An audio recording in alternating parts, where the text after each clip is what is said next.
السلام عليكم ورحمة الله وبركاته. سو دhowaada asxaabta. maanta waxaynu ka hadli doonaa koorso cusub taas oo ku saabsan SQL. SQL ka ayaynu intaynu koorsadan ku guda jirno kaga hadli doonaa dhammaan waxyaalaha soo hoosgelayo sida koodiskeeda iyo dhammaan casharada SQL ka la taxalluqa. haddaba si aynu u wada jaan qaadno ugu horeyn channelka noo subscribe gareeya. haddaba waxaynu isla eegi doonaa waa maxay SQL.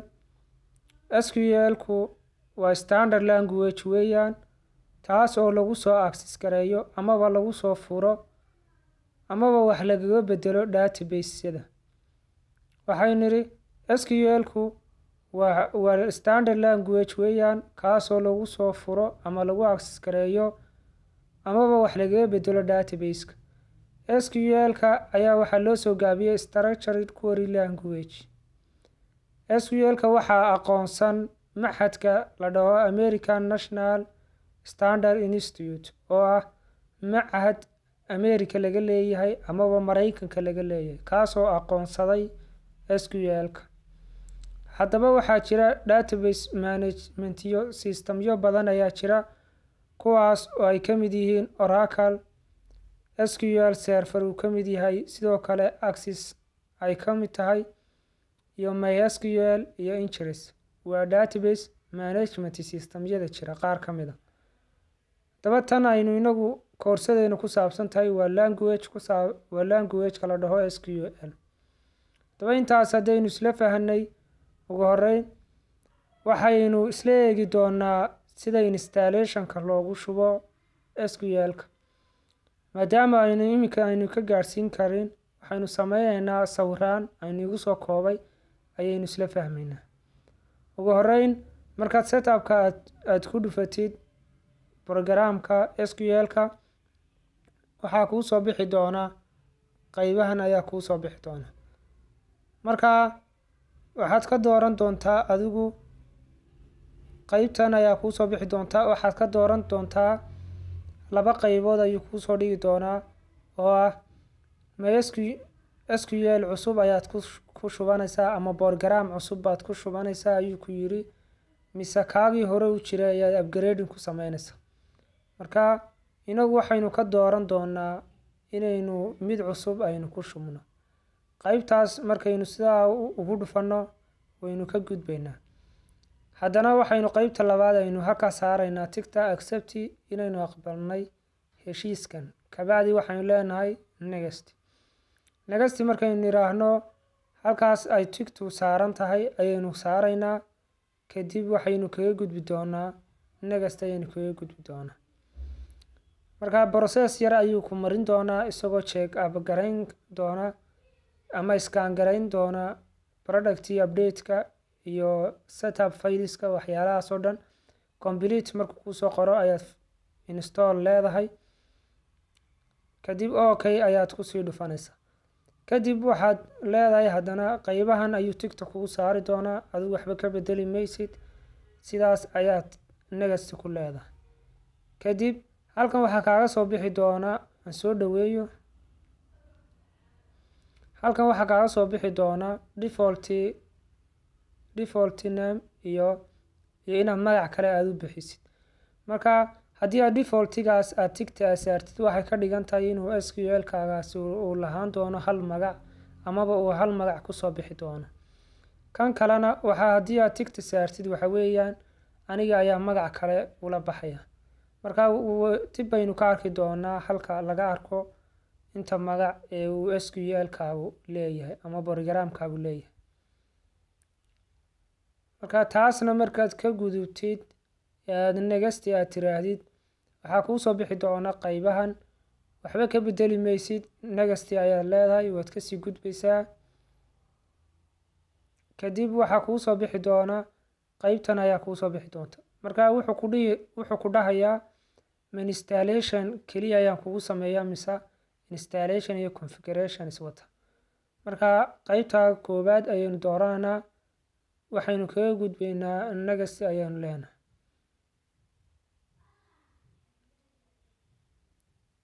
kadib qaybtan ayuu kuu soo saari doonaa isagana next ayaad kaga gudbaysaa kabacdi installationkii waa uu kuu dhamaystirmayaa waxaana kuu soo bixi doonta daaqadan u dambeysa oo kugu sheegi doono dhammaan inuu ku wada guuleysatay ama success aad wada tiri kabacdi waxaad iska soo xidhi doontaa adigoo close dhahaya marka intaas markaynu kaga soo gudubno installationka guud ugu horeyn waxaynu soo kicin doonaa SQL-ka ayaynu soo kicin doonaa kan ayaa igu jira 2014 ah marka SQL-kaas ayaa leedahay open sidaas marka kuugu soo kaco in yar ayuu yar qaadan doonaa intuu kuu soo kacayo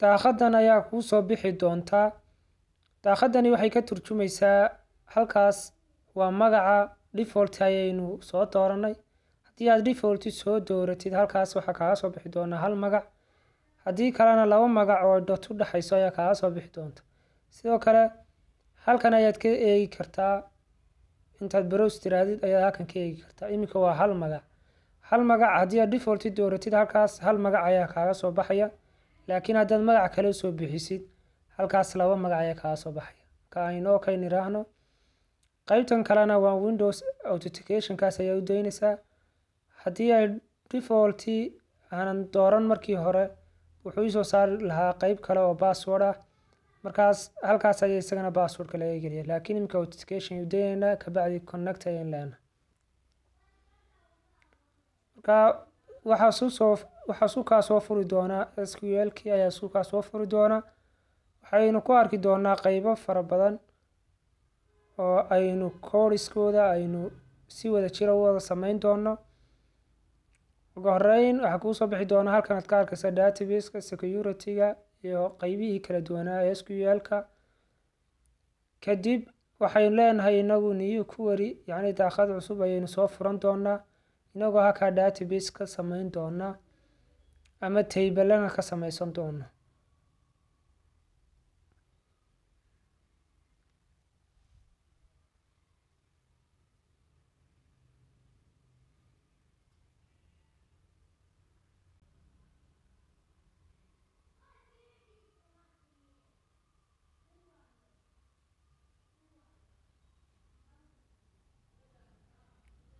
marka ugu horeyn waxaynu samayn doonaa database ayaynu abuuri doonaa database-ka markaynu abuurayno waxaynu qori doonaa codeskan ayaynu qori doonaa waxaan leenahay create markaad tiraadid waxaad ku xogsiin doontaa database kadib database-kaaga magacii aad u bixinaysay ayaad kusii xigsiin doontaa tusaale ahaan waxaan ku qori doonaa SQL management system ayaynu ku qori doonaa sidaas markaynu ku qorno waynu highlight gareynaa kadib waxaynu leenahay execute marka sidaas waxaa kugu samaysmay database ayaa sidaas kugu samaysmay haddii aynu soo eegno aynu yar sugno wataa halkaa kaaga soo baxday complete successful haddii aynu soo eegno waxaad tegaysaa qaybta databaseska haddaan refresh idhaahdo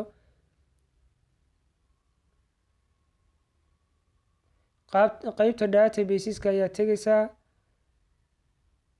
kadib wataa halkaa hoose kaaga muuqata SQL management system database-ka ayaynu sameynay marka iminka waxaynu rabnaa inaynu ku xigsiino sida table loo sameeyo table markaad sameynaysid waxaa leedahay create ayaa leedahay table kadib magac ayaad u bixinaysaa inagoo SQL ayaynu ku qori doonaa table-ka waxaynu u bixinay SQL sidoo kale columns ayaad furaysaa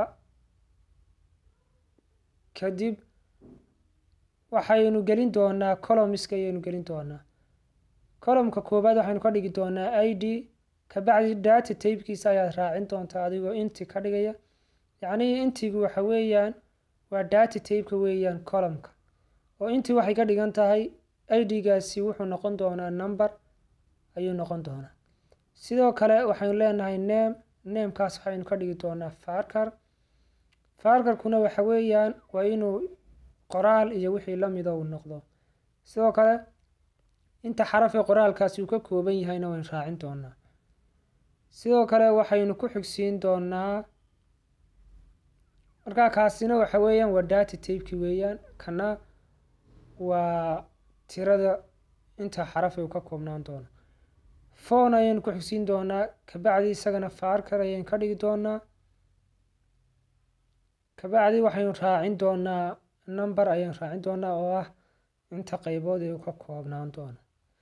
sidaas markaynu waynu highlight garaysanaa, kabacdi sidaas ku execute gareymeysid sababtoo ah waxaa kuu soo dooran master. halkaas ayaad waxaad ku dhufanaysaa, halkaas ayaad soo furaysaa, kabacdi waxaad ka dooranaysaa database-kaaga ayaad ka dooranaysaa. haddii aad master aad ku dhufatid waxaa lagu geyn doonaa qeybta masterta oo halkaas ah, yacni database system database-ka master ayaa lagaga sii geyn doonaa. markaad highlight garaysatid waa inaad halkaas ka hubisaa inuu kuu soo furan yahay database-kaagi, oo halkaas ayaad kasoo furanaysaa database si lagugu hoosgeeyo. kabacdi waxaa leedahay execute. iminka haddii aynu soo eegno inuu table samaysan yahay, database-kan sii fidiyaynaa, table ayaynu kasii dooranaa. waa kaa table-kii halkaas ku samaysan SQL la dhaho. columns-kiina waa kuwaas.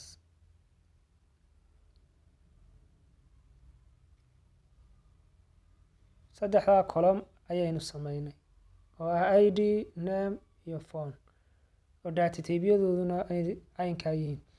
haddaba waxaynu rabnaa inaynu gelino xog aynu gelino table-kaas. table-ka markaynu xog gelinayno laba hab ayaynu gelin doonaa. iminka waxaynu soo horeysin doonaa qeybta fudud ama hab yaroo fudud, kabacdina qeybta kale ayaynu ku xigsiin doonaa. ugu horeyn waxaa leedahay insert into, kabacdi waxaad raacin doontaa table-ka magaciisa SQL. markaad sidaas aad u qortid ayaad waxaad qori doontaa values oo xogtii ahayd la gelinayo. kabacdi qows markaad soo furtid waxaad halkaa gelin doontaa xogta geli doontaa qaybaha kala duwan ee columns. tusaale ahaan ID ayaynu gelinay, name-kana waxaynu gelin doonaa Axmed Cali oo kale. kadib hakad ayaynu leenahay, haddana waxaynu gelin doonaa phone number ayaynu gelin doonaa. markaa number uma iska gelinaya any number.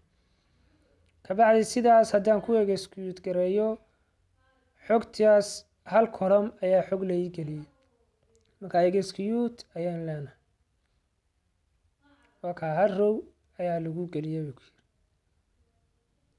sidoo kale waxaynu arki doonaa qeyb labaad oo loo geliyo xogta. waxaynu leenahay insert into, waa hab dheer, into SQL. kabacdi waxaad soo taxaysaa columns-kii oo dhan ayaa soo taxaysaa. waxaa leedahay ID ayaa ugu horeeya hakad, sidoo kale name ayaad ku xigsiinaysaa oo column-kii labaad ahaa. halkaas aynu soo yar saxno, kabacdi name ayaad ku xigsiin doontaa oo column-kii labaad ahaa. kabacdi waxaad kusii xigsiin doontaa column-ka saddexaad oo phone number ah. markaa columns-ka markaa sidaa u taxdid waxaad kusii xigsiin doontaa xogta. markaa values ayaynu leenahay.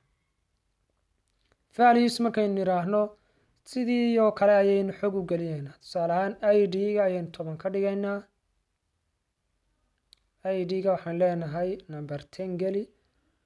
sidoo kale waxaanu leenahay name-kana waxaad gelisaa Jaamac Cali oo kale geli, Jaamac Cali. sidaas markaynu u gelino name-kana, phone number-kana any number ayaynu gelin doonaa. markaa sidaa ay u kala horeeyaan ayaad u kala horeysiinaysaa markaad xogta aad gelinaysid. kadib waynu highlight garaysan doonaa inagoo execute dhahayna. sidaasna waxaa laynoogu gelin doonaa column labaad ama row labaad ayaa xog laynoo gelin doonaa. haddaba aynu soo eegno. markaynu soo eegayno waxaan leenahay select all from SQL oo ah namekii tablekeena. kabacdi waxaa inoo soo bixi doonaa xog inaynu gelino iyo in kale. waad u jeedaan laba row ayaa laynoo geliyey, waa ID-ga 11 iyo ka 10. sidaas ayaad xogna aad ku gelin doontaa ID-ga amaba tableka aad ku gelin doontaa xog. waxaynu ka hadli doonaa qayb labaad ayaynu ka hadli doonaa ama qayb kale ayaynu ka hadli doonaa oo ah alter command-kan alter la dhaho dhowr hab ama dhowr shaqo ayuu kuu qaban doonaa. dhowrkaa shaqo waxaa ka mid a inuu column inoogu soo daro xogteena amaba tablekeenaas iminka ka kooban columnskaa kala duwan. markaad rabtid inaad column kale aad kusoo darsatid waa shaqo ka mid a inuu kuu qabto, oo halkaas ayaynu column kale kaga soo dari karnaa. sidoo kale alter waxa uu kuu qaban doonaa markaad rabtid inaad bedeshid amaba aad delete garaysid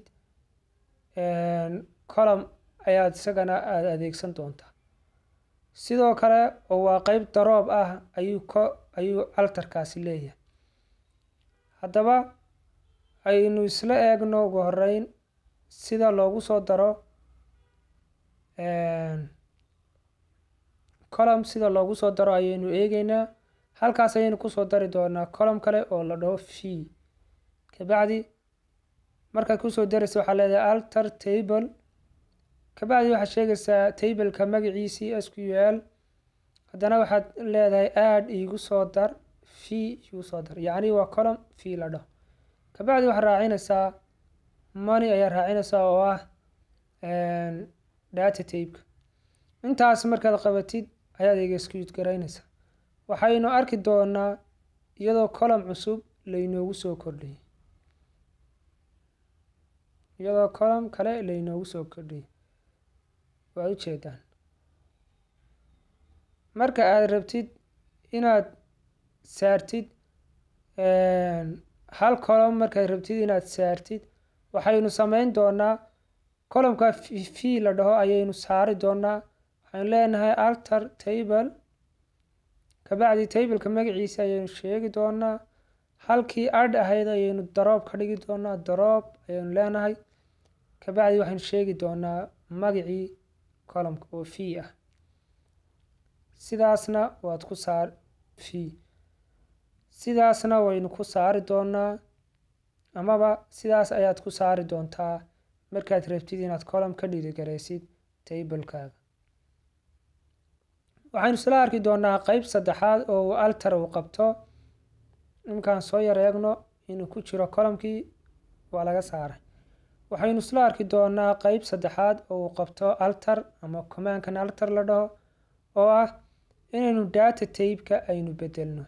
data tabeka waxaan ka wadaa tusaale ahaan ID-gu data tabe ayuu leeyahay oo kaaka ka muuqdo waa inti.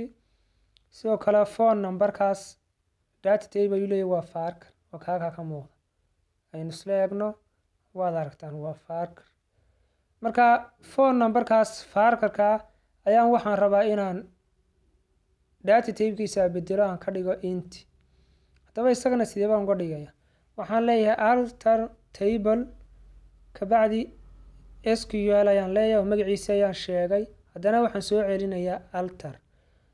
altertaa dambe waxay la macno tahay change, yacni ii bedel ayay la macno tahay. markaa markaynu idhaahno alter waxaynu kusii xigsiin doonaa columnka inaynu sheegno oo aynu idhaahno column phone. waa columnkaas ayaynu bedelaynaa phone la dhaho. kabacdi waxaynu sheegi doonaa wixii aynu ku bedelaynay data tabeka aynu ku bedeli doono ayaynu sheegaynaa. markaa waxaynu qoraynaa inti ayaynu gelinaynaa. markaa iminka waa farkar inti baynu gelinaynaa.